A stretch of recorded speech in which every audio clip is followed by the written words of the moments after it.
So first would be John DeAngelo. Thank you for coming.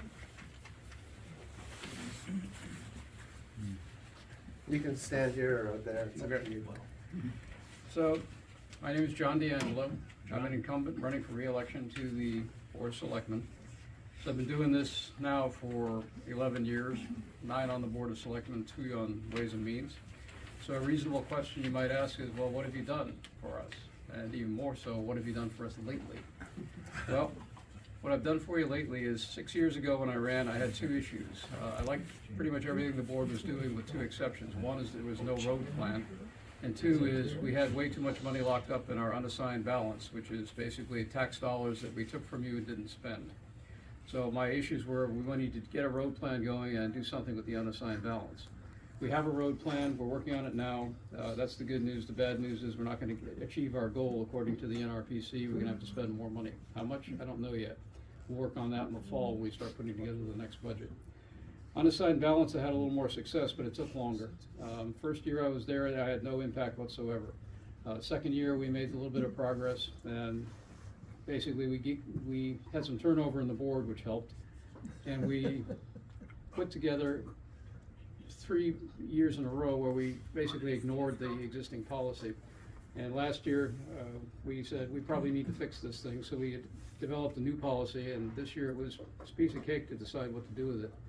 But in the last 3 years, we've kicked back $3 million towards lowering your taxes, especially on the December tax bill. Not that anybody ever notices the December tax bill is lower than the previous tax bill, but it was.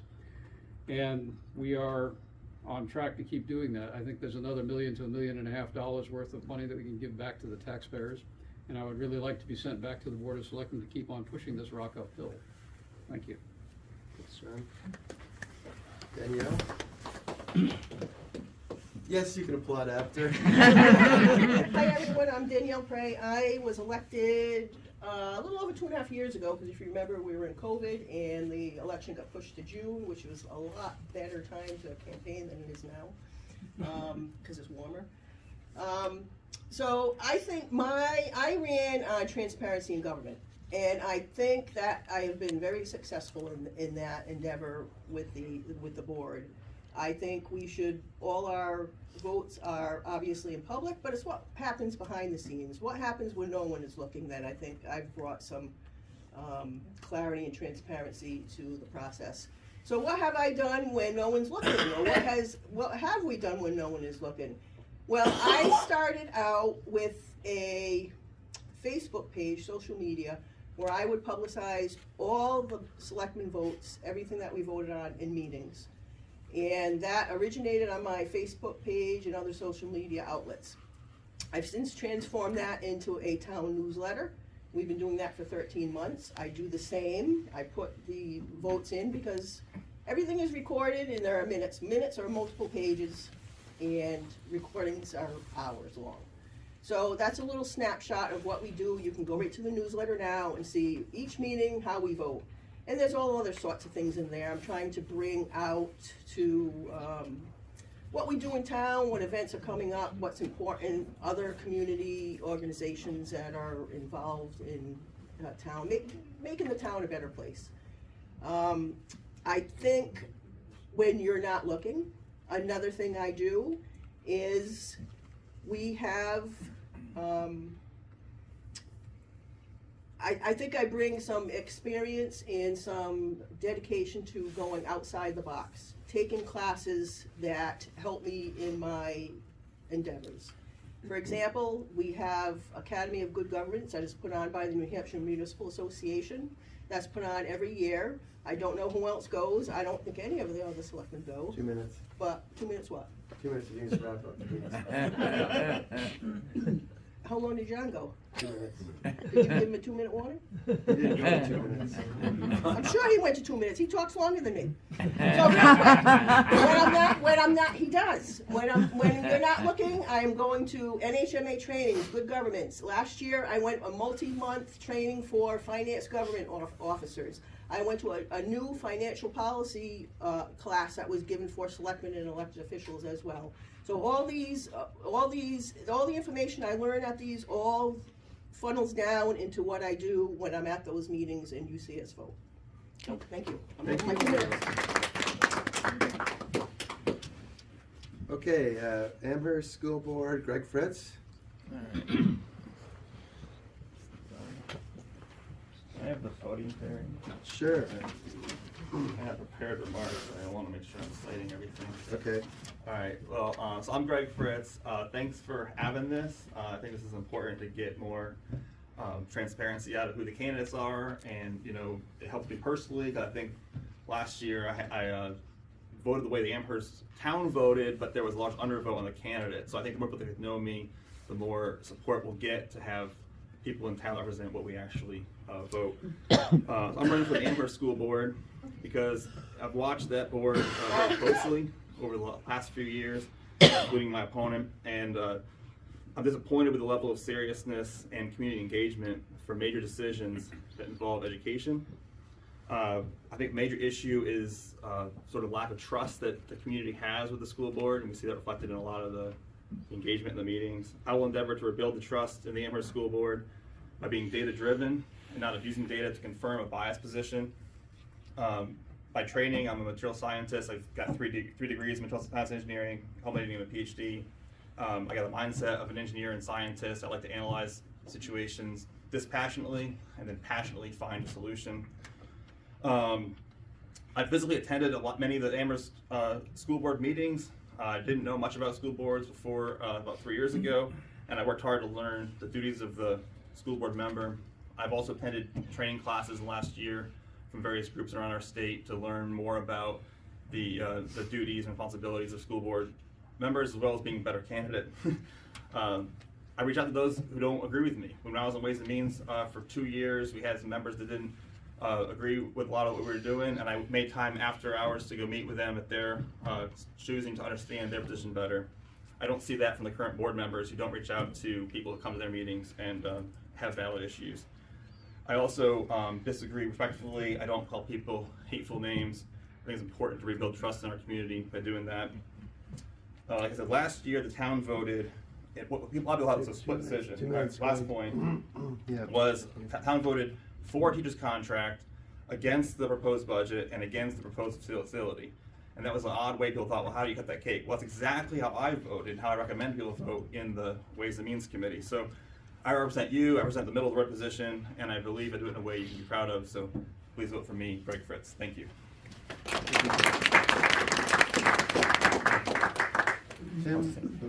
Tim Theberge. You sit out here or take the podium. Okay, thanks, Terry.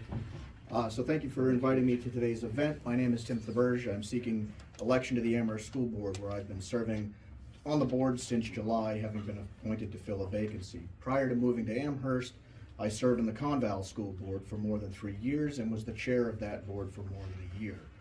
I'm running for school board because I believe in the promise of public education in the United States. The zip code of your birth can have a disproportionate impact on your earnings possibilities, long-term health, and overall social mobility. Even in 03031, a parent's income can have a significant impact on the earnings of a child once they reach 35. One of the last tools available to readily available to offset this impact is education. I have more than 2 decades experience in the field of policy and regulations in the area of workforce development. I've brought that experience to the board. I brought my experience to statutes, regulations, and administrative due process to both boards I've served. This knowledge allows the board to have a more equal footing with the administration and with council in discussing various topics, policies, and responses to state action. One of my original motivations for seeking the appointment to the vacancy was the failure of the bond vote in the budget. I found it odd that I could not find a strategic plan posted on the website of the board or the SAU. I discovered that no such plan existed at either the Amherst board or the SAU level, and haven't for some time. This is very unfortunate and needs to be remedied as soon as possible. Development of a strategic plan is the responsibility of the board, not the administration, and is a vital document for budget formation. The board and superintendent develop goals and visions, but these are not the same as a fully developed strategic plan. In my previous district, nearly every action and every budget proposal was tied to a specific element of the strategic plan that is vitally needed in Amherst and the SAU. We cannot and should not avoid the issue of pupil performance. The spring 2023 results, is that my 2 minutes? This is my last part. Just wrap up. Thanks. Only 77% of Amherst 7th graders were proficient in language arts. The state score was 54%. While that's really good, only 57% of our 8th graders achieved the same result. For math, 55% of Amherst 7th graders were proficient against a state goal of 30, a state outcome of 39. For 8th grade, the outcome was only 43%, still above the state goal, but much lower than the goals set by the board and the administration. Thanks. Okay, thanks, Tim. Yeah. I don't know if I don't know if John Glover. He said he was going to come today. Maybe he'll come in a little later. I don't know. He's running unopposed, but he did say he was interested in coming. Okay, so we're in the questions portion of the debate. I'll sort of reiterate the rules. Basically, if one candidate, one school committee person, you can sit up here if you like. Greg, you can sit up here if you like. If one of the candidates in a contested race is asked the question, then the question will go to both candidates. Yeah, sure. And I would ask you to keep your questions to 30 seconds at the max, and responses I will time to 1 minute unless there's a very significant question, which we could extend to 2 minutes. Okay, yes, please. Communication question for everybody. You know where all these sites are in the absence of a newspaper, and I feel as if I don't, and I feel as if most of the people that I hang out with don't know where to get information. Would each of the candidates like to address that? I've heard that's been a historic challenge, that the paper's been gone. I don't particularly enjoy the culture of social media, so I don't routinely post on any of those websites. I have a track record in public meetings. I volunteered for 2 years on Ways and Means, and this year on Buildings and Grounds, and I speak frequently at the school board meetings trying to get on the record for that same challenge. I would say that's one way you can do it. Tim and I each had an so-called interview, or whatever you want to call that, mock installation thing. I don't know what month was that. Was it July? June? That was the illegal one, right? What was the legal one? First, no, that was July. July, maybe. So we can maybe send that to Terry, maybe pass it around. But yeah, it is very challenging to get the word out. I think that's one of the challenges that I've had, is trying to learn how to campaign in New Hampshire March. It's a bit of a challenge. I don't have much more to say than just the legal record. There's a better answer than that. Yeah, I mean, I saw it's a huge challenge, and we've been told as much. The question is always then how to solve that. So the other thing is, how many direct mailings do you want to build into a budget? What should they be on? You have to limit what you're going to put in them if you're going to do it via mail. So that's the other part of that challenge. And so the district traditionally has only ever done the mailing you all get because it's legally required at the end. So you can sign up via email on the SAU website for all of the reports that go out from all of the different schools, all of the principals' reports. So there is a listserv. Granted, that's still email. It is still electronic. It's not a printed format, but you can sign up for essentially everything that goes out from the SAU all the way down to the board is available via subscription on the SAU website. And that'll give you all of the principals' reports, all of the minutes for all of the meetings and stuff like that. So it is recognized. We have, through some of the changes at the SAU budget this year, there is money in there for a communications person. 1 minute. To try to figure that out. Yeah, thank you. Yeah, I wanna, from the town side, I'm not sure if you're talking about elections, or are you talking about in general? What's going on? Okay, so from the town side, that newsletter that I spoke about that I've been doing for 13 months, you can sign up online at the town webpage, and that you will get a link into your email every month when that comes out. And we try to put everything that's coming up for the next month in there. From the town side, really everything is on the webpage.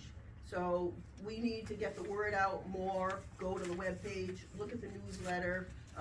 We've been putting signs out front for important dates, public hearings we've had on land purchases, and that's another thing. I made sure we got signs and put signs in front, at least 5 to 7 days ahead of time, so you'll know when public hearings are coming up. Because most of that is on the website, but you gotta go digging.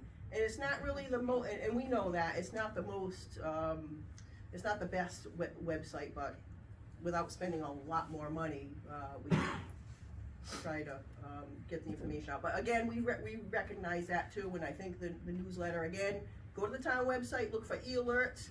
You can get e-alerts on every board, zoning board, planning board, conservation commission, every single one. You can sign up for what you want, look for the e-alerts, and it will end up in your email, a link when new minutes come out. I mean, there's a lot, so sign up for a lot, and then you'll see there's a lot. Sign up for a lot and say, all right, it's too much, because every time there's a meeting notice, every time there's minutes, every time there's, just everything, but I would start with the most, and then go back and delete what you don't want. John, would you like to respond, please? What she said. We're trying to do better, but it's a struggle. We don't have a dedicated web person, which means we can't be all that proactive about it. The departments have their own Facebook sites, and they try to put information out there. I've proposed a Board of Selectmen Facebook page. People have nodded their head, and nothing has happened. I even wrote a policy to manage it. We haven't talked about it yet. So we know there's a problem. We just have not been able to figure out how to do better than we're doing now with the tools we have. I would argue it's improved a lot in the last year, if I can say that. Yes, go ahead, please. Yes, please. The current proposal for the Wilkins expansion jams everything into a very small spot. Would the candidates consider starting all over with a more spacious piece of land? And let me be controversial. We have the golf course. Maybe the selectmen would help you find places that aren't so jammed and Agreed. inappropriate. We'll have the two ASD board candidates. Want to take turns? So, yeah, I mean, so I'll cover that. So, property acquisition, I'm new here, there's this property called Birch Road, that there was approved to buy and then not approved to build, or as my understanding. So we now own 21 beautiful wooded acres. So I think we've been down that road, and that's probably why the board in the past several years hasn't sought to acquire any more property, as opposed to using the property we already do have. There was resistance last year to what would happen to Clark if we suddenly didn't need Clark. I presume there would be also as much resistance if we suddenly didn't need Wilkins.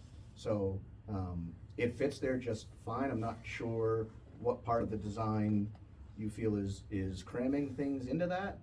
You won't, from driving by on the road, you almost won't notice a difference. The full front facade essentially stays the same. It adds a second story and goes back that way based on the design, which you can see on the way in. So that was never a consideration. Acquiring land is not something we're interested in. Thank you. All right, I would say that the size of the building should be driven by the requirements that are needed to perform the best educational value in that building. So we need to do that first. We got to figure out what is the space we actually need, for what purposes. That really hasn't been done. My current position is that the space that we are currently on in Wilkins is sufficient. There's a little bit of a wetlands exception we need from the corner of the current design, the proposed design.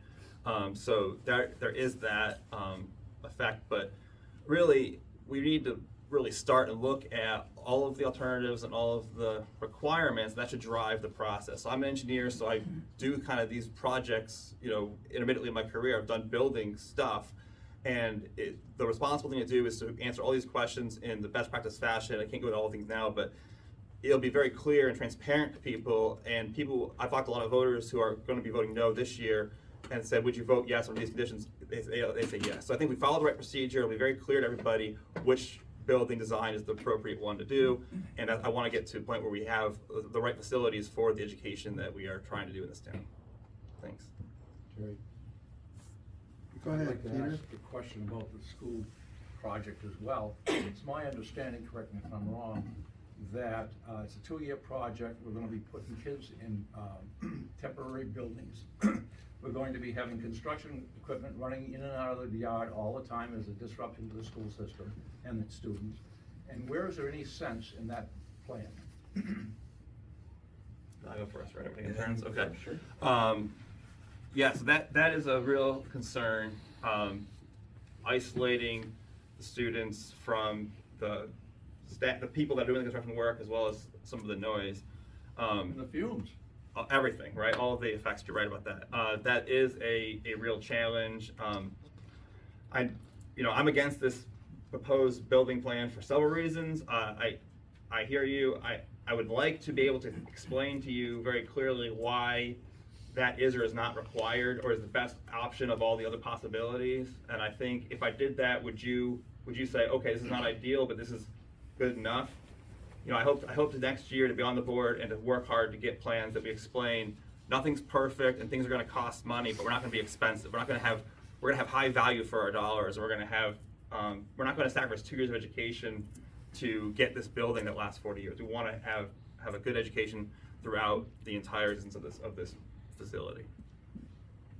Yeah, the only alternative to that is to acquire new property or find property that exists and to build brand new over there, which you then still have the problem of what do you do with the property you now maintain and have, which was one of the many reasons people voted against the project previously. So now instead of having one property in the village area to dispose of, you now have 2. So, and the school board would be legally required to try to get the biggest bang for your buck, which means the Wilkins property becomes multiple more houses.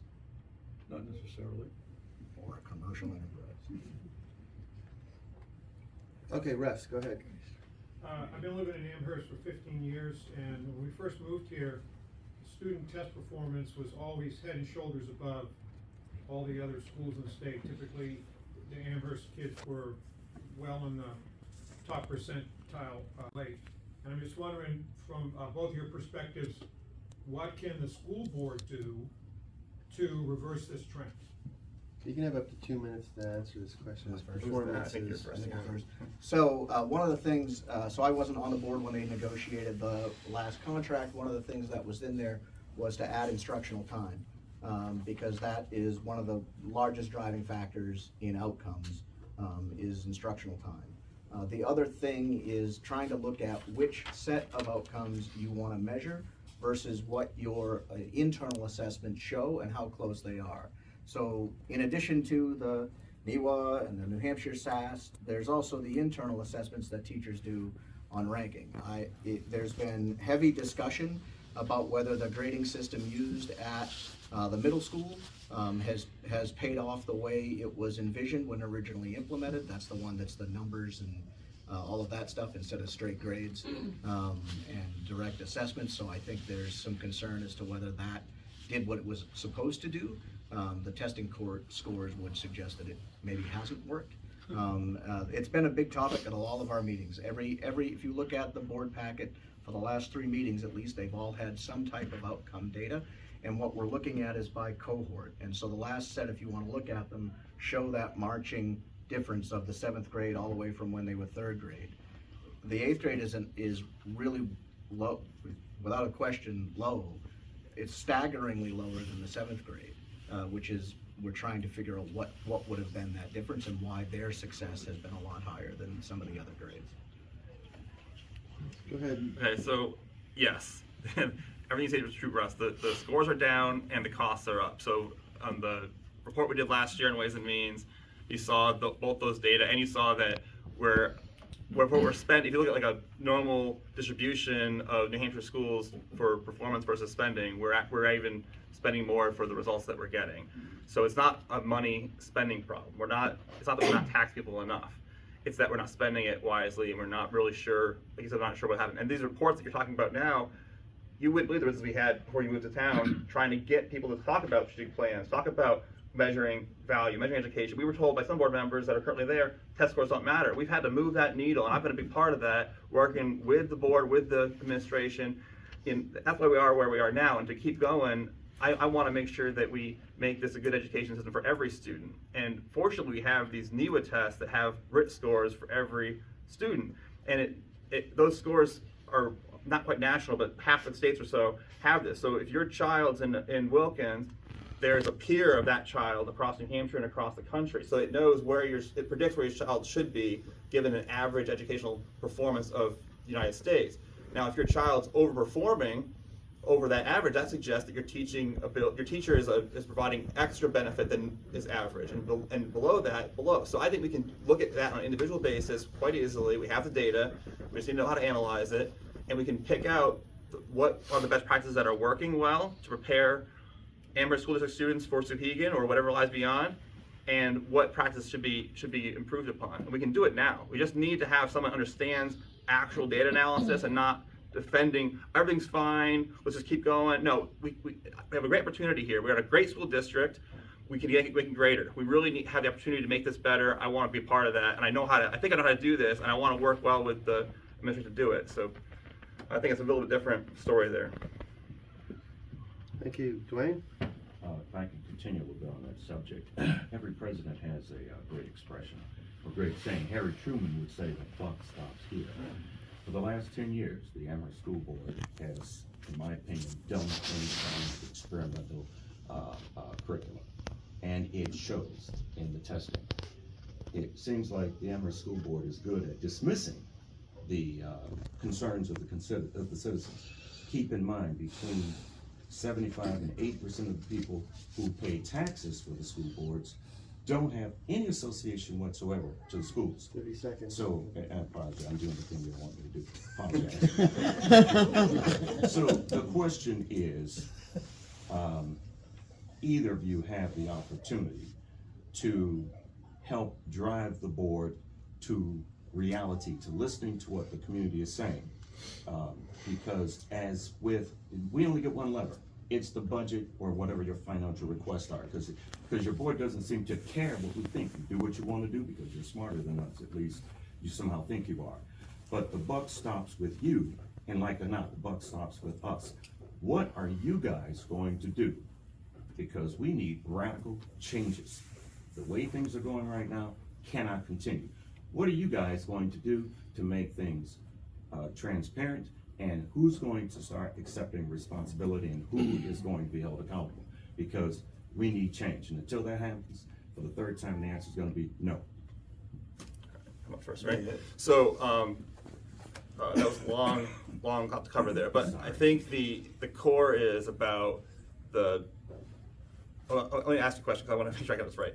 You want to ask about the performance versus the cost that we're putting in, and what's going to affect that. The curriculum changes in particular. Is that the gist of it? Sorry, can I do that? Is that? Yeah. Sorry. This is a very wealthy and generous town. Yes. But I believe it's being taken advantage of. Okay, all right, thank God. So, on the curriculum topic, the curriculum change provides a lot of burden to the educational outcomes because the teachers have to relearn this new curriculum. It can be a whiplash. I think maybe math is a good example. We're all kind of familiar with the various fads that come around with math, and yet students graduate high school today and can't make change at the register, right? So we've got a lot of problems with this whiplash effect. And I think I asked the administration that question about, okay, we have a 5-year math curriculum and then we're gonna opt out. Well, I said, how long does it take you to get your scores up? Well, back to where they were, there's a dip to learn this. Was it 2 years to get back to where you were? Well, then why are you changing? And then you get 3 years of hopefully better improvement and then back down again. That's the plan. So I think, Dwayne, the way that I can help is by, you know how I ask these questions, I try to keep people accountable. I think pointing out sort of the logical error and not following fads, following kind of a classic educational model, and we have really good people in the SAU that they want to do a good job. If we just help them resist the fads and the trends they're being pushed to, and be data driven by our own district, I think we can really turn this around, and I think that will drive down your costs too. We're not going to have as much spending on new curriculum so often. Thank you. Yeah, so it is a concern. Like I said, the last 3 meetings, at least at a minimum, have all had conversations about various data points and looking at the outcomes of the students. So it's not that, I can't speak for 10 years ago, I wasn't on the board then, I can only tell you that this board has absolutely been looking at that. I'll go back to my point that this is part of the problem when you don't have a long-term strategic plan. And if you don't have that in place to guide you on what is your plan for curriculum, on what is your plan for assessments, on where do those investments need to be properly placed, this is partly what you get. And so instead of having that North Star of where the district should be moving to address this type of stuff, and it's important, as I said earlier, that there be a plan at the ASB at the district level plus the SAU, because they're not the same. I know we all sometimes want them to be the same, but they're not. And so the Amherst one needs its own thing to deal with the pre-K through 8, to deal with all of those issues. Those aren't, no one's not looking or not concerned about performance. To suggest that the board hasn't heard the community on that, I don't know that that's fair.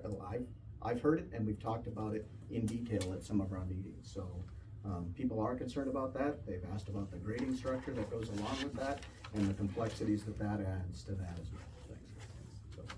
So. Lady in the back. I totally agree with what people are saying, because I've lived in this community for 23 years, and I see that the ranking of this school has gone down, the grades have gone, the scores have gone down, and yet the cost every year, for taxes for the school has gone up tremendously, and I feel like we have no say. People, you just, whatever, I always vote no, but it's always going up, the taxes for the schools, and it amazes me, because I think this cost per school students is more than most in this community, and yet the ranking has gone down. The other thing, I have a question. When they do the scores, when they, the scores, for the SAT scores or whatever, where the, do they put, I know we have do they put, we have a lot of handicapped people in the schools, and, do they put them all together? Those scores too? Because I thought that, at one point I thought we'd become like a hub for that, because I've seen that. So do they put everyone together?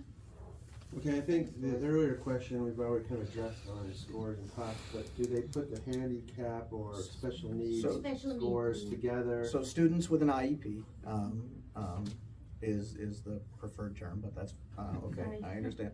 And so it depends on the individual student. So for New Hampshire does not have a high stakes. Some of this is high school stuff, but New Hampshire doesn't have a high stakes graduation test like the MCAS in Massachusetts and some other tests.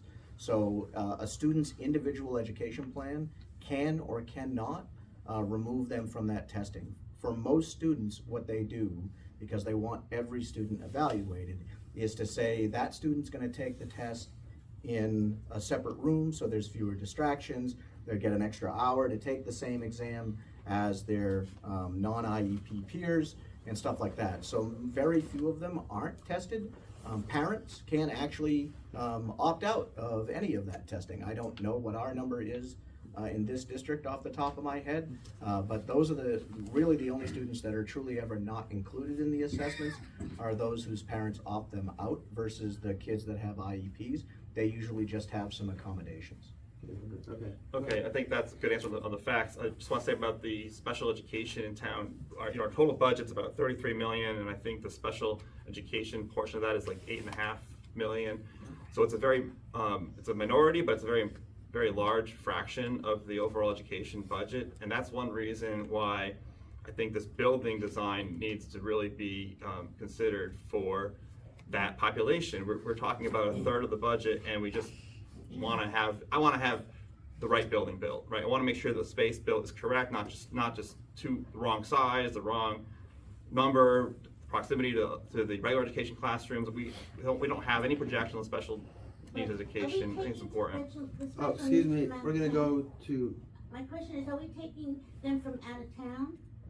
No. No, we have to be, yeah, we're not, it's not like we're not tuitioning in students from outside of the district. Okay, let's go, Ken? Yeah, I just have a statement. I don't wanna pay any more school tax. And I think most of the people here don't wanna pay it either. And I'm suggesting that, like, we've lived here 43 years. We've had 3 kids go through that school system. We're quite happy. They're happy, they're working fine. But I'd like to think that when you're 75 years old or something like that, and you've lived here 35 years, you don't have to pay any more school tax. Simple. Response? I'm first, right, on that? You're first. Okay. Yeah, so, I hear you. I appreciate sort of the position that you're in, but I think, you know, you're gonna hear probably from both of us that we do support, or I'll speak for myself first, I guess, that public education is an important part of this community, and as a community, that's been our position. And so, you know, we're going to be having a public education system. Now, I've been trying to actually reach towards something that might be more satisfactory towards you, which is voluntary funding for things beyond the bare minimum. I've encouraged people that support the proposed facility to put some money in the pot. They've been talking for 8 years, and so far they've raised a grand total of $0. So they want to distribute this money among people that are not wanting, and their goal is to get 40% of this town only to reject their building plan and still tax them. So I think that leads to a lot of this civil disagreement. I would like to see people that want something beyond the bare minimum to voluntarily contribute to those things. I think that's just more civilized behavior. We're in a very highly educated, very peaceful, civilized town. I want to bring civilized behavior to school board budgets, and eventually, hopefully, reach something where people that are unwilling are not being forced against their will to do something they don't want to do. I don't wanna pay taxes. Tim, you wanna answer this? Yeah, question? sure. So we're also, like, we're all taxpayers too. I also wish my taxes didn't go up. Yeah, you So just moved here, you've only been here a couple of years, right? Sure, but I've been, it's like I pay taxes everywhere I've ever lived. So Yeah, I'm but not not concerned. here. But anyway. Not here. Well, I'll let Tim Sure. answer his question. So obviously, one of the main goals at the outset of this budget series was to present a budget that would pass instead of going into the fall. We were then provided a updated increase from our healthcare cost to the district of 21.8% year over year, not the traditional 4% or 5%, but 21.8% that had to be factored into that budget. Without that amount, you would have been presented with a near 0 or 1% increase. The overwhelming driving fact or cost in that budget this year is the 21.8% healthcare increase cost. So, sure, Okay. I yes. I still don't wanna pay taxes. John, oh, sorry, Lynn Yeah, first. so I'm gonna be blunt, you all know I'm blunt, so who do you believe you work for? Do you work for we, the citizens, we the taxpayers, or do you work for the SAU? And based on that question, once you answer that, no, I'll just leave it at that. Thank you. Am I up? I think so. So the superintendent is the only employee of the school board. They report to the board. Everyone else reports to the superintendent. So I don't work for the superintendent. If you've watched any of the meetings and heard any of my comments in that meetings, I've made it abundantly clear that there are roles that the board has, and then there are roles that the SAU and the administration has.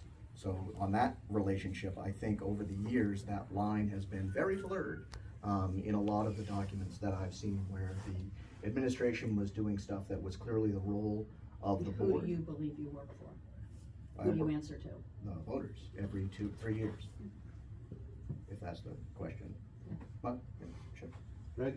Yeah, the reason we have elected school boards is because you're being taxed, right? So it's the taxpayers that choose the school board members, and that's the people that vote the way I voted, and that's the people that I wish to represent on the board.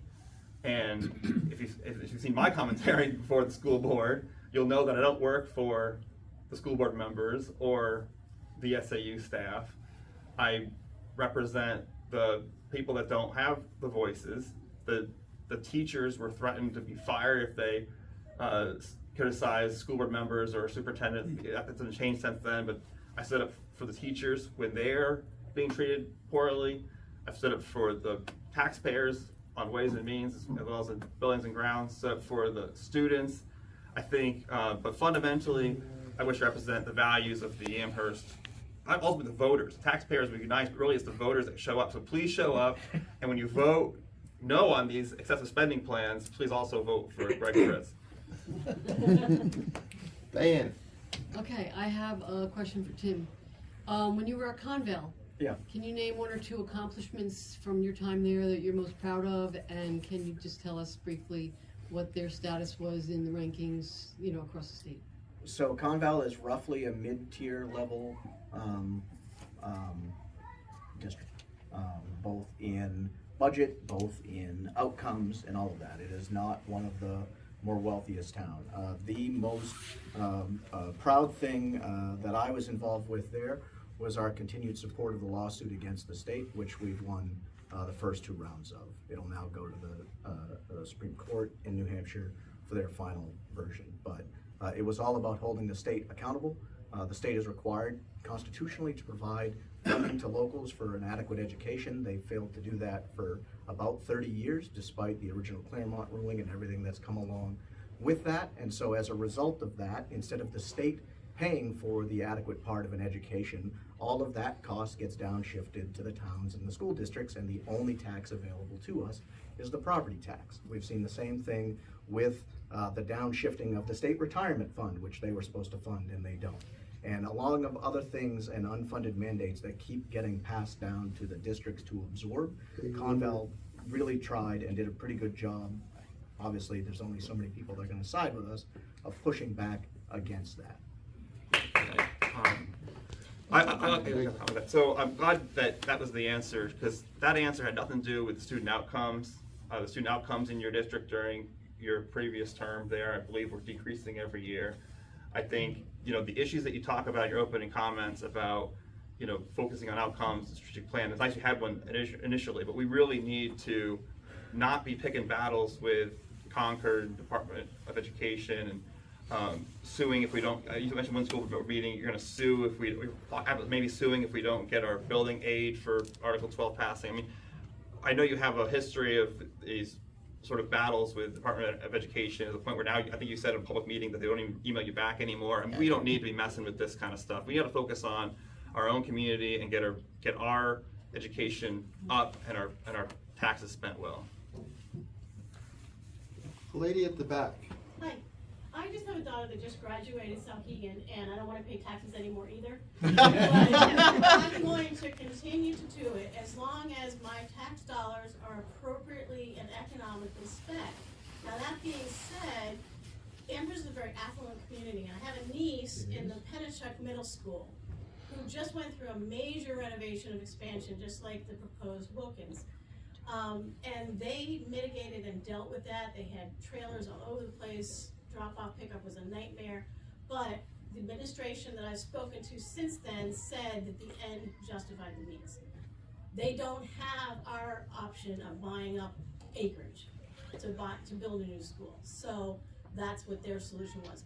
Are we in contact, which is my question, with other SAUs to gain wisdom from people who have been here, done that, and come up with solutions so that when the public says, my kids are gonna be inhaling, gasoline fumes, what do we tell them? Okay, so I'll say that I asked those questions on the Buildings and Grounds Committee this year to the builders, and they have built, across the state, and they have plans to mitigate all of these things. So for me, I think we may be able to mitigate it sufficiently if that's the best option, but I just want to go through the proper design process Right. and be open with the communication from the onset of this plan being conceived, so that we get buy-in continuously. What frustrates me is going to deliberative session and all of a sudden people are raising these questions. These should have been addressed in public forum in a conclusive fashion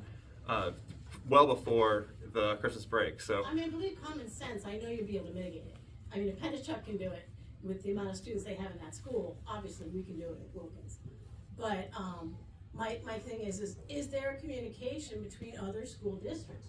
Are you allowed to talk to each other? I mean, does that yes, happen? we are. I don't have enough time left, but serious. I'll say, 15 seconds. Okay, let me mention. there is a school board association, and so there is an opportunity for school board members to work through that association to make these kinds of outreaches and learning lessons learned from other districts. But we also asked the superintendent to do that, and the administrative staff is really good. That they come from different districts from their own work experience, so they know a lot of that context as well. I was just curious. Yeah, no, that's exactly it. There's some board-to-board discussion, but it's all through the SBA and through the administration.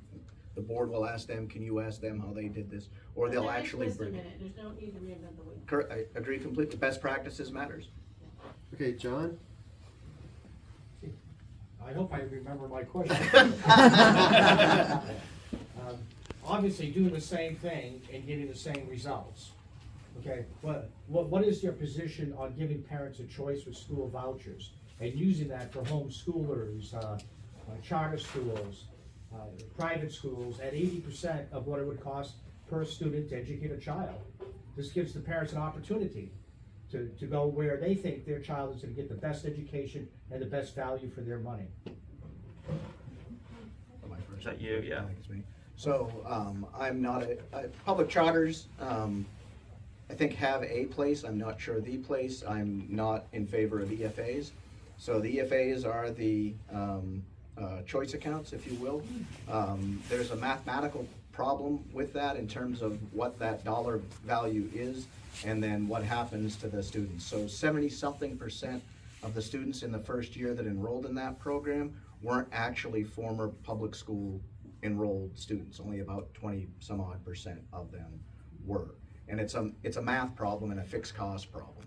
So even if 2 kids from every grade were to elect the EFA program and leave your district, if they're all from each individual classes, that does nothing really for your overhead effectively, because 80% of your costs are in staff and those resources there.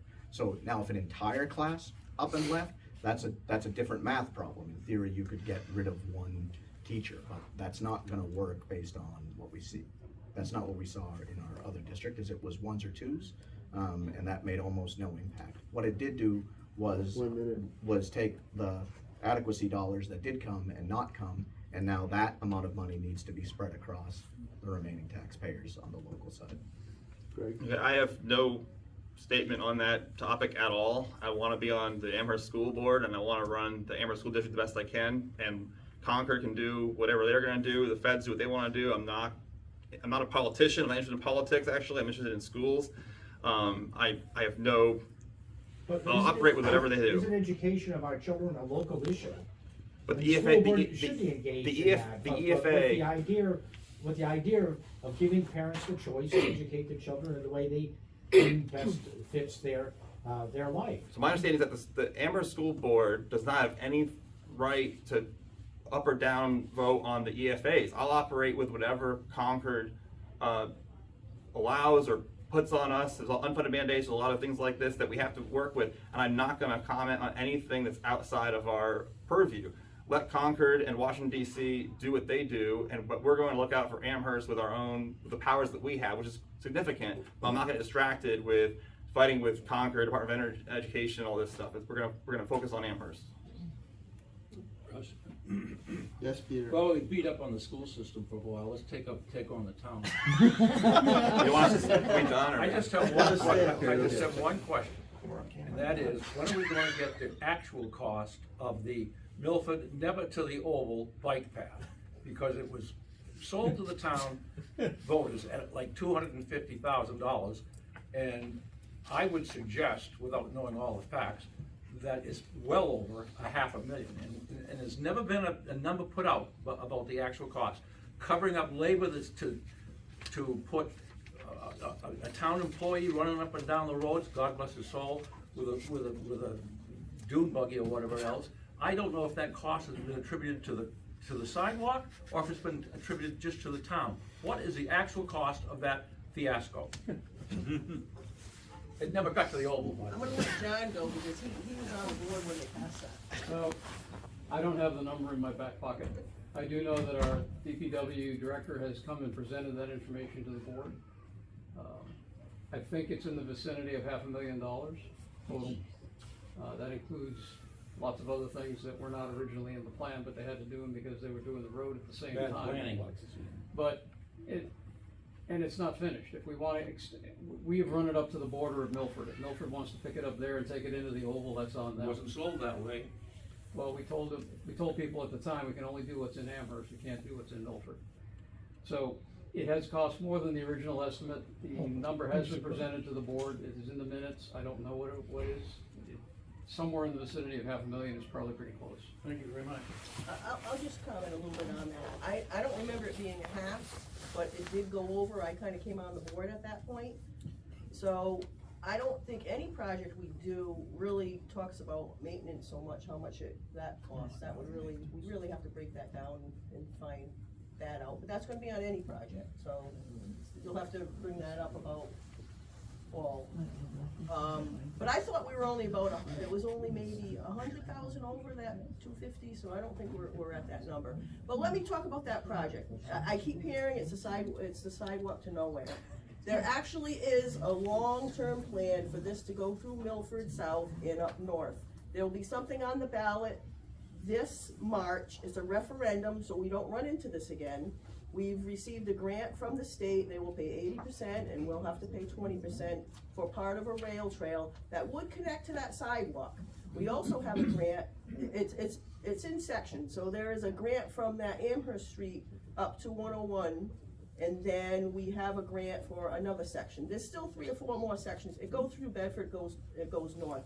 And I don't think that was given a lot of attention at the time, but this is a long-term 20, 30, 40-year plan for that project. And that's so you can walk or bike and do whatever else you want to do on that trail. So just getting back to that referendum that is on the ballot, that is 1.3 million we'll get from the state. We have to come up with 300 and something thousand for it. There's a referendum that is asking the voters. It doesn't cost anything. We just want to know a yes or no. Do you want us to find funds? The Bike Pedestrian Committee has received some grants. They are continuing to fundraise for a portion of that rail trail, which has other sections to it. So I just want to put that out there. So as I said, everything should be up front so you know what this is all about. That referendum is for that section. It will cost the town some money, what the bike ped doesn't have, but it is a long-term plan, north and south, that connects to Amherst. Thank you. I'm gonna ask Tom, I wanna go to people who haven't previously asked the question. Tom, go ahead. Peter, what you were asking about is whether or not Milford was gonna add on to this. And the Bike Ped Committee did meet with the people from Milford, and it was agreed that this would eventually continue into Milford. A warrant was put on the Milford meeting, and people voted it down. So that's the status of it right now. Unfortunately, it leads to a mailbox. And for Milford to had the money in that, they're gonna have to widen the road and, in order to get that working. So we just hopefully, Milford gets all that funding, it'll eventually go to the Oval, which is a great thing for Milford. Get all these people walking over there. Oh, yeah, half a dozen a year. In beyond. Say at the back here. Can I take it back to the school guys for a minute? Sure. Okay, sorry. Since the $76 million bond that's on the back, $49 million bond. 76 with interest. current interest rate. Isn't too far off from what was on the ballot last year, and in the getting to a supermajority is going to be a challenge. What would your strategy be for next year to bring this community together to address these school issues in a way that is going to be more palatable to those voters who are saying, can't afford it, too much, isn't what we need, or whatever their reason is for going in there and checking them? Sure. The community is very divided, and it seems like the dialogue around it has been very divisive, and I think my opinion is until some of that is addressed, I really wonder if you're gonna get to that yes. So what are your thoughts on that? I lost track. If it doesn't matter to me, you can go. Okay, I'll start then. Figure it out. I lost track. It's nice that we're considerate now. Wish it was nice when I was Last speaking at your time? board meetings. Wish you. Have you I guys ever might- not been Oh, to let's you? just So, answer the question. Thank you. So I think that's a really important question. Can I have 2 minutes on that instead of 1? Is that? a big enough question? What do you think? Yes. Sure, 2 minutes. Okay. Oh, 2 minutes to come solve on. all our problems in town. So great. yes or no? But no, very Jeez. seriously, this is really motivating to me. I think that we don't want to just be modifying a design and say this looks good, this looks bad, we don't like this.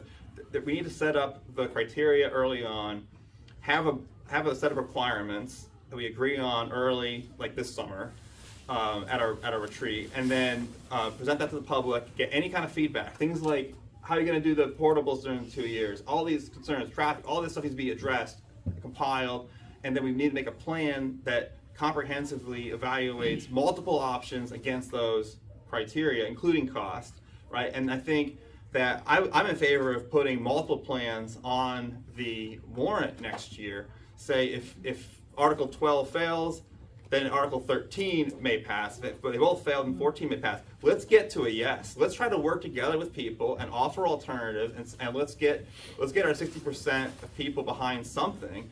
And I really think that, just being an engineer and having gone through this, I hate to say it because I like to talk about procedure and policy in my own workspace, but I understand why we have best practices in engineering designs. It's really to bring in people with disparate perspectives together to understand the holistic view. This is the right way to go. And I think we're at a unique time in our school history where having an engineer on the board might be really important. So I think this is a good year for you to vote for me, and I think that we can get you a proposal that you can vote for next March. Thanks. Tim? Go ahead. The fundamental change between the last proposal and this one is leaving pre-K and kindergarten over at Clark. And part of that was very much because of the reaction of, so the board did exit polling during election day and said, well, did you vote for it? Yes. If not, why not? And one of the many reasons at the top of that list was what would be the future of Clark School. And so to address that's why the PK part came out of that proposal and is now just the 1 through 5 that is on the ballot.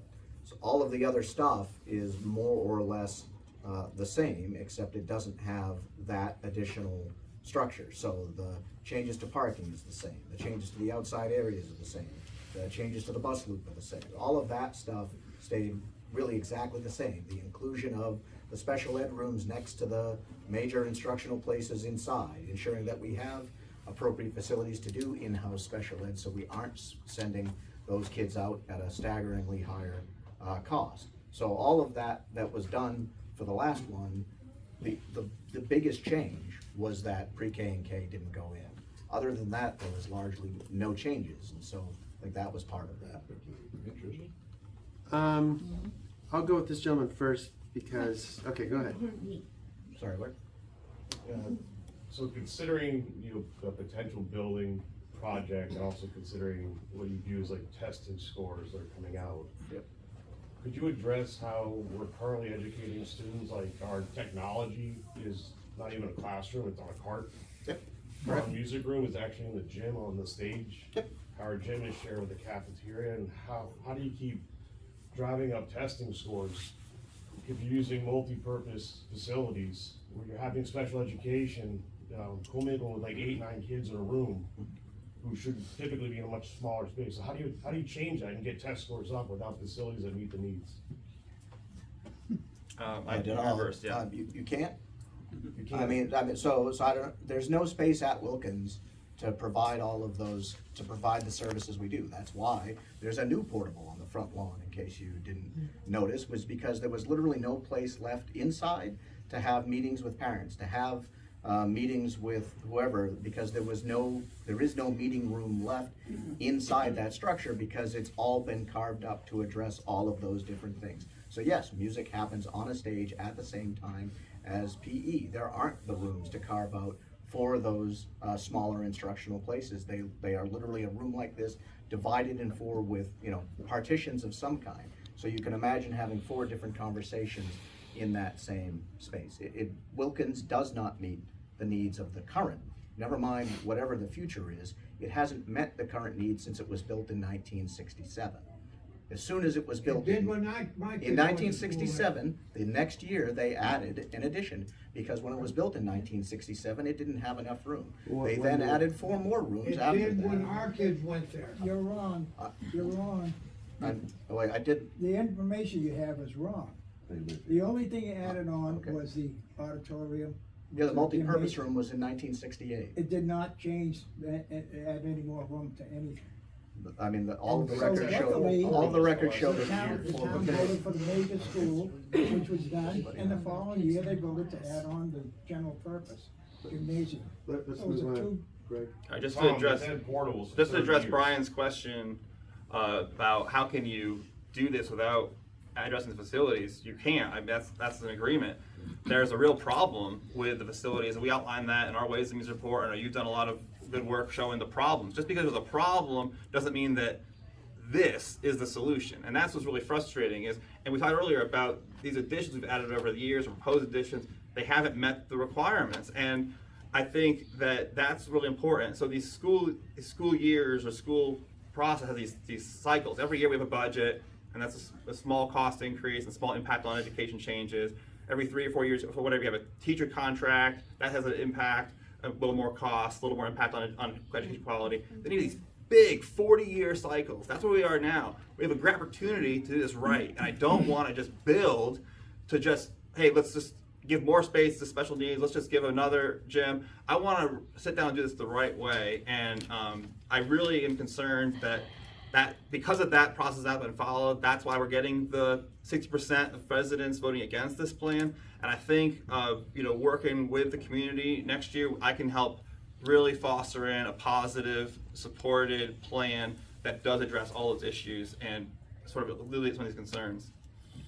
How many kids are in the classroom? Sorry, this other lady, I like her, she can ask her question next. Okay, so, 2 things. I think you don't have the space because you probably allocated the money wrong over the years, maybe to the teacher's contract, their retirement. I'm just gonna throw that out.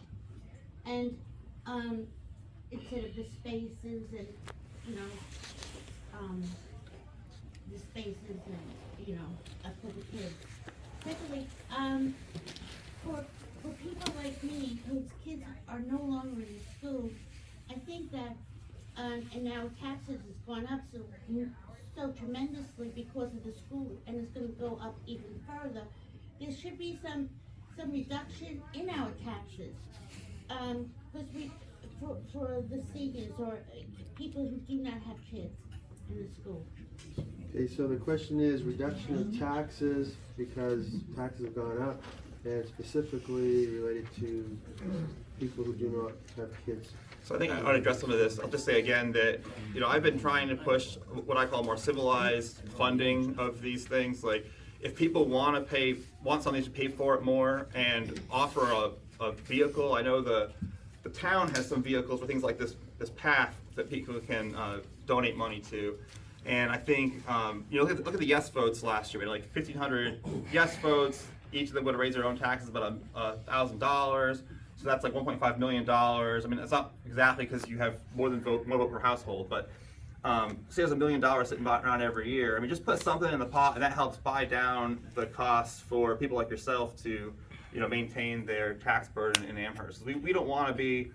I don't think we want to change Amherst to the point where you can't afford to live here unless you have school-aged children and you're getting a great deal. So I want to respect the money that you've earned and saved and not squander it on anything. Tim, response? Yeah, I mean, so nobody, I've never been a part of a board meeting anywhere I've been where it was a question of how can we raise people's taxes, right? That has never been the starting point of any of those conversations. And every board I've been on, including this one, the first draft always starts somewhere else, and then you try to get that down as far as you possibly can and still meet the goals of the district. And that's the same process that's always followed. It's, if property taxes are the only vehicle, there are certain fixed costs to providing education to a certain number of students, and it's hard to avoid those fixed costs. Gentleman in the corner. I'm just gonna Peter. ask about the Mont Vernon kids maybe leaving Amherst School District. Can you guys just comment on that? Is it a little, you know, the 7th and 8th grade may potentially be being educated in Mont Vernon rather than Amherst. What's the impact? Is that Yeah, what's the impact in terms of the new building? Does it make sense to build a new building now with these kids potentially moving out of district? So it's 70 kids, and they're distributed throughout. So again, it's not as if the Mont Vernon kids at AMS are only in a Mont Vernon classroom, right? That's not how it works there. And so it's distributed through. So some of that'll be, what does that distribution looks like? And so that's when you then have to decide where your class sizes are and what we go to for that. So for example, the current target for class size in grade 7 is 24 kids max. The goal is 22. As of October 1, we were at 23. So essentially what you then have to look at based on that is what do those levels drop to? And then what do you need for teachers after that? So depending on how they're staggered and what their numbers are, that would be the impact. The financial impact is they do in fact tuition in. Does that 70 students leaving negate the need to deal with Wilkins? It doesn't, if that's the question. I don't think it does. Yeah, so a couple of things. So yeah, I think, thanks for the question about Mont Vernon building their own school. I think we have to lead with our own, what's best for Amherst, and consider all the rest of the SAU school districts, right? So one thing that happened the last couple of years is that the boards have scattered from a JFAC planning of facilities to now these sort of district by district plans. So I think, yeah, having an overall coherent plan would be advantageous to everybody, and we can talk about how tuition or cost be shared if a school's built here or there between all the interested parties. On the school class size thing, those numbers you cited, I believe those are determined by the district. The state has higher numbers, so we had some studies a couple years ago where we showed that actually higher class numbers outperform classes with less numbers. So we have room to go up in those numbers, and I think the Mount Vernon impact is about 4 classrooms. I think that's roughly what I calculated at home. So it would be a pretty big change if the SAU, think about SAU as a system, builds a building in Mount Vernon instead of in the Amherst Village. But to the point of my friend here, you still have issues with the Wilkins school that needs to be addressed, like the capital items that haven't been maintained or are near the end of life. So there's still going to be some costs for Amherst, and we need to address that in a responsible way. But if 7th and 8th goes to the annex and 5th and There you 6th go. is in the middle school, you can start to address these problems, is trying to jam everything into one new building, and you're not Exactly. addressing that. Okay, so is that a question I answered? No. Oh.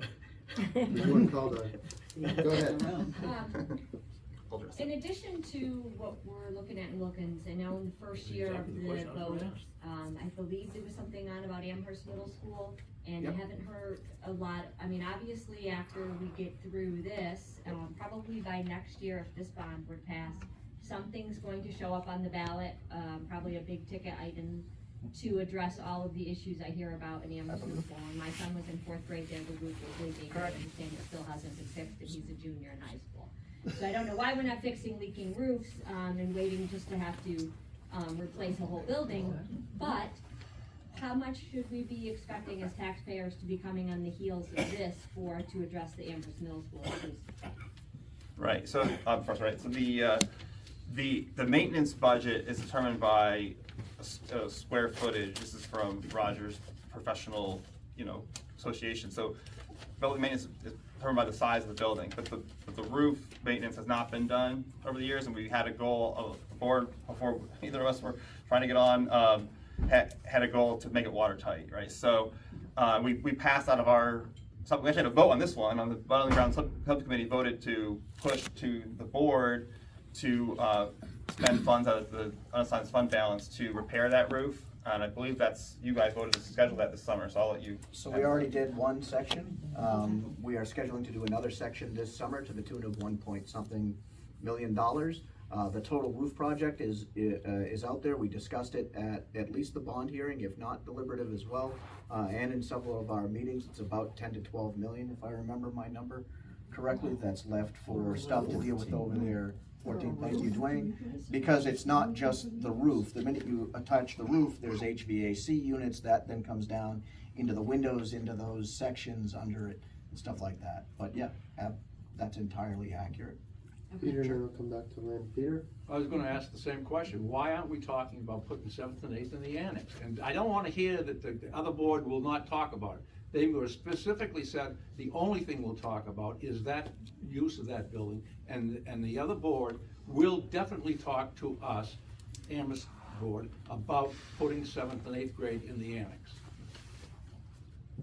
So putting the 7th and the 8th grade in the annex is the sort of the headline, but under that, does that mean you want to reallocate or redo the cooperative? So right now, as you all know, there's the SAU, then there's the Souhegan Cooperative, the Mount Vernon District, and so they're all different, and they all have different boards, and they all have different property and things that they're responsible for. So if we were to say, fine, we're gonna send the 7th and 8th graders over to the annex and leave it at that, we are now tuitioning in students to a system that doesn't have 7th and 8th grade teachers. So sure, like you can move stuff around, but the cost doesn't change. In fact, you probably need some type of bond over at Souhegan to address moving that in. They did the study, if you haven't seen it, they did look at their space. So, and their conclusion was that it wasn't there. Now, not true. that's exactly what that was at that meeting, They Dwayne. didn't say that. They did not say that. Like, Dwayne, their own I know presentation. it's not my term, but this is a lie. So, They didn't say that. I come, my original background before here was a cooperative district. That's ideally the world in which all three of these places would exist, is under one massive collaborative. But that requires a vote of all three districts to agree to go to a collaborative, which is ideal, but is unlikely to ever occur, because I can't imagine Mount Vernon would ever vote in favor of that. I can't imagine that they would do that. And so even then, even if you had Amherst somehow part of the Souhegan Cooperative, which would be a fascinating concept, all it does is move pieces. It doesn't solve your space. I don't think it solves your space problem, because the space was never designed for it. Okay, 1 minute. Yeah. Greg? Okay, so part of that answer was would probably cost, and I think that's the heart of the issue with a lot of these questions persisting over the years. Is we need to do the right process to know what everything does cost. And yes, things cost money, but the question is not versus zero. It's versus the proposed plan, and we want to know, how do we best use that space? And I think one of the errors that was made by the current board that you sit on was that proposal you put before Souhegan was very specific. I would have gone to them, and I said this in public comment on that night. I was there, you weren't there, but I was at that meeting September 11th. And what we wanted to do is say, how much space do you have available? Start very basic. Don't propose, hey, I want to put kindergarten kids here, and I want to put 6, 7, 8, 9, 10 here. But and also, I think I don't blame you for this, but I want to impart new thoughts, maybe, that we don't have to take something as it is and move something else. We could talk about that building could be bought by our district. We could move that back into our district. We could think about keeping all those teachers and building in the Amherst School District. You're not fighting this idea of, oh, you're going to deunionize 2 grades of teachers. I don't want to fight all these battles. I want to do what's best for the students in this district, and I don't think we have to be so obstinate to say we're not even going to have a full study on this. I think and you're right, the Souhegan board is open to this discussion, and I've encouraged on the record and building grounds to have those discussions. And that's the question in the back earlier. How are we going to get beyond this? We need to have a comprehensive analysis that is inclusive of all these residents' interests, that we can beat the bad ideas down. Maybe it's a bad idea. I don't know, because I don't have the data. So I can't support this kind of spending until we get rid of these. Probably will have. I want to know yes or no and do the best thing. Just before, Dwayne, Lynn, was your question addressed? Pretty much. I have a comment, but I'll let Okay, Dwayne go ahead, finish please. it off. First of all, Jim, I apologize. When I said that's a lie, I'm not calling you a liar. That is a lie to suggest there's no space at Souhegan. The study and the analysis that was done was to look at the current state of Souhegan, and obviously they want to keep their space. That's an obvious thing. But what's best for our community, all of Amherst? The idea that we should build a brand new shiny school so we can be as big as anyone else in the state is ridiculous. We have the space. The numbers suggest the space is there. And if you talk to people, and it's going to finally come out, there is space at Souhegan. Now you talk about is it time for reconfiguration? Or really, that should be the question. Since we have the space in the community, that part is a given. Does it make sense to reconfigure Wilkins into a 1, 2, 3? The middle school becomes the upper elementary school, 4, 5, 6. The Sauhegan then becomes a junior high school, and there wouldn't be a need to tuition Mount Vernon in because they're already paying for it. They're part of the cooperative. Is it time that ASD becomes a K through 6 district comparable to the Mount Vernon School District? And there's some other good reasons to do that, because right now, with respect to control of the SAU, ASD controls the SAU by themselves. So whatever the will is of the Amherst School District, it affects the entire SAU.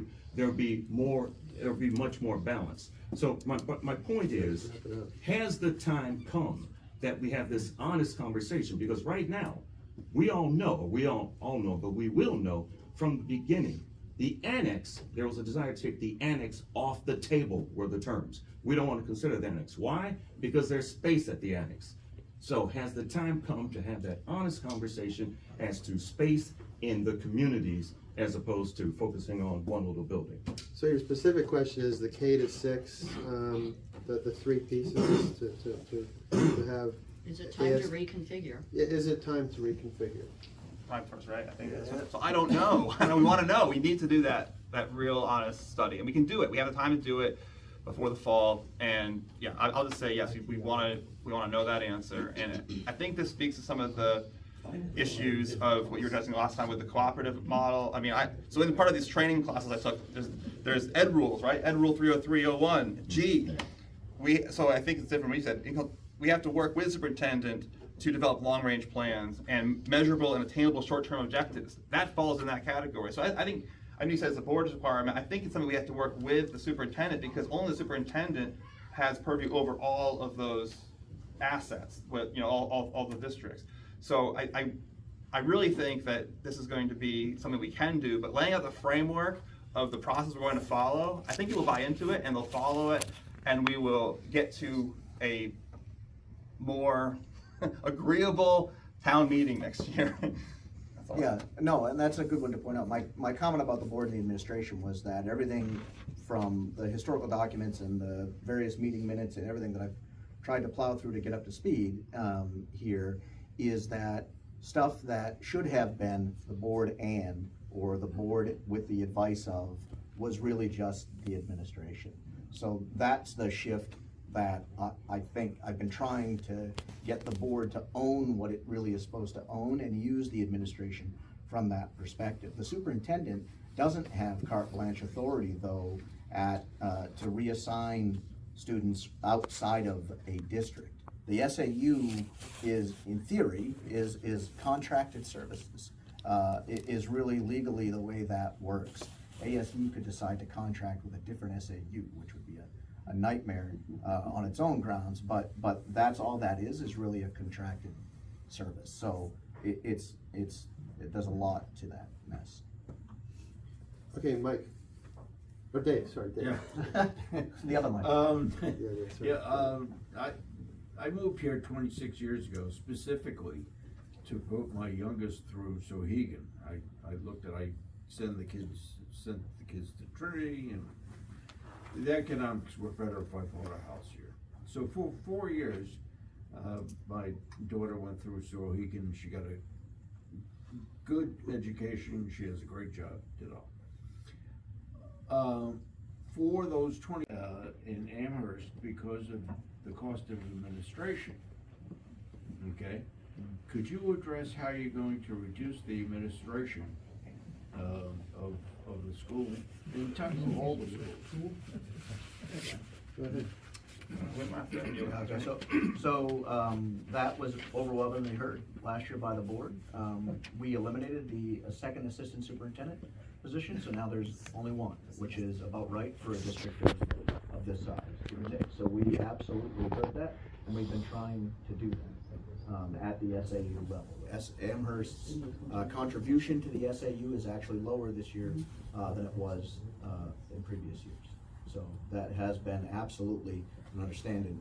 The administration wanted at Clark Wilkins to add some, for lack of a better word, for the non-teaching administrative positions, and the board pushed back on that and took 2 of them back up. So the board is well aware that that's been a concern and has been working to deal with that through this budget process. Okay, so that trend, so that trend is true, and it's true across New Hampshire. If you look at decades back, like 2001, the cost of say cost per teacher or cost per school separated. The teacher's pay has not gone up significantly, whereas the cost of overhead administrative has gone up very significantly. And that really drives, I think, some of the sentiment that you're expressing. And I don't think it's technically right that the board did those reductions, because, like you said earlier, I think the superintendent is the only employee that the board has. So you can ask the superintendent to cut down the budget, but I don't think it's a direct board thing. So I think what we do is you have to set goals and say we're going to come back in line. And I think a lot of these positions, I believe, are driven by external mandates from Concord and from Washington D.C. And so I really want to understand what the cost of complying with some of these Washington D.C. Policies, programs is to us. If it's a net benefit for our district, and if it's not, we should really not be doing it. So that's one way we can think about driving down admin costs. But I always want to comment, the administration here is very good. They work very hard. I don't want to work them harder. I want to work them smarter. And I think it's an important thing to mention that, I think we probably agree on this, right? The SAU staff is extraordinarily dedicated and good to their job, and they deserve a little extra credit because I know they get a lot of short end of the Okay, stick. we're getting tough for time. I got 2 questions here. I want your questions to be speed round. Just 2. You can ask your questions after privately. Go ahead, very quickly. Would you agree, that's a question. Yes. Would you agree that the citizens of Amherst face 3 separate stovepipes? Town, Sahegan, and the Amherst School District. And that the citizens of Amherst would be best served if these 3 stovepipes would think of themselves as one organization, placing the tax burden on the citizens, so that things that were protected by each stovepipe agree to think entirely out of the stovepipe box. Okay, I get the question. 30 yeah, so they are separate entities. I think it's important to have them separate, but you've heard me talk today. I have a system view about everything that I think of. This is a system of Amherst, right? And so I want to have good planning communication with those disparate groups, and I think that, with somebody that can work well with other groups like this, I think you'll find we can improve the efficiency of how that system works. So yeah, absolutely. I'm also a systems guy that would much rather everybody be working together rather than divided up all the time. One of the things that we did in my previous district was develop a 9-town and school district community capital improvement plan. So everybody could see what everybody's plans were, so that if Greenfield needed to add something to their warrant for their particular thing, that maybe the school could wait a year or do something differently to try to balance that impact out. The other thing that does happen in Amherst that I don't know that it gets, it's one of those things that happens sort of behind the scenes, is there are different properties that the district owns, there are different properties that the town owns. They swap and choose who cares for what in an attempt to not then be billing everybody back and forth, which just actually adds to your cost. I mean, so there is some of that already happening. Okay. But yes. Okay. 15 seconds for a question. One question. What goes on the brick school? We got about 13 to 15 cars parked up there 5 days a week. That's the SA, that's where all of the administration works. That's where your records are and stuff like that. I could get you the head count. I probably have it in my phone. Go ahead. But that's not just the SAU employees. So there's meetings that occur in the community room that are there. Parents go meet with the superintendent. Other people go meet There's cars with the there business every administrator. day.